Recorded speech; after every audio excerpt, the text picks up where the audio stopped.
Programme हाल हक़ीक़त में भलीकार। दोस्तों, इंतहाई अफ़सोस ऐं दुख सां चवणो थो पए, सिंध जे मुख़्तलिफ़ इलाइक़नि में माशी तंगीअ खां तंग अची सिंध जे 6 नौजवाननि ज़िंदगी जो अंत आणे छॾियो। जीअं त सिंध मदनी तोड़े ज़रिए वसीलनि सां मालामाल हूंदे बि मुआशी बेरोज़गारी जी मुसीबतुनि में फाथल हुजण जो कारण पॉलिसियुनि खां नावाक़फ़ी ऐं नालाइकी आहे। असां अहिड़े नुमाइंदनि खे चूंडे साम्हूं आंदो आहे जेके मुआशा जी ॼाण न आहे, न की हू सनतकार आहिनि। इहो ई सबबु आहे जो असांजो माशरो मायूसी में धिकिजी वियो आहे। इंतहाई अफ़सोस जी ॻाल्हि आहे, रोज़ानो 5 खां 6 माण्हू गुरबत खां तंग अची ज़िंदगी जो अंत आणे छॾीनि था। इहो इंसानी सोज़ अमल, सियासत ऐं जमूर जे दावेदारनि जे मुंहं कारे करण लाइ काफ़ी आहे। वरी ॿिए तरफ़ जाली डोमिसाइलनि ज़रिए रिश्वत ज़रिए धारियनि माण्हुनि खे सिंध जे कोटा ते भर्ती कयो वञे थो।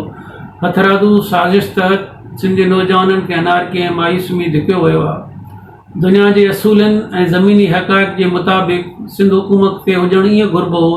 हैदराबाद नूरियाबाद फैक्ट्रीज़ में सिंध जे नौजवाननि जी 90% कोटा लाज़िम रखी वञे हा, पर अॼु ताईं उहो कमु करे न सघी आहे। हाणे बि सिंध हुकूमत खे अहिड़ो कानून पास करणु घुरिजे, हर प्राइवेट सेक्टर खे पाबंद कयो वञे त जीअं सिंध जे नौजवाननि खे पंहिंजो फितरी हक़ बिना रंडक रोक आसानी सां मिली वञे। 8हीं तरमीम मुताबिक़ सिंध जे हुक्मराननि खे इहो हक़ हासिलु आहे।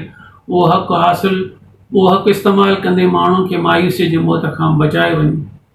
रोज़मर्रा आपघातनि खे संजीदगी ऐं हिसासियत सां वठणु घुरिजे, जीअं ख़ुदकशियुनि जे हालतुनि खे तब्दील करण लाइ ठोस तहरक वठी मायूस माण्हुनि खे रोज़गार ऐं आसूदगी मुयसरु कनि त जीअं माण्हू मौत बजाए जीअण खे तरजीह ॾियनि।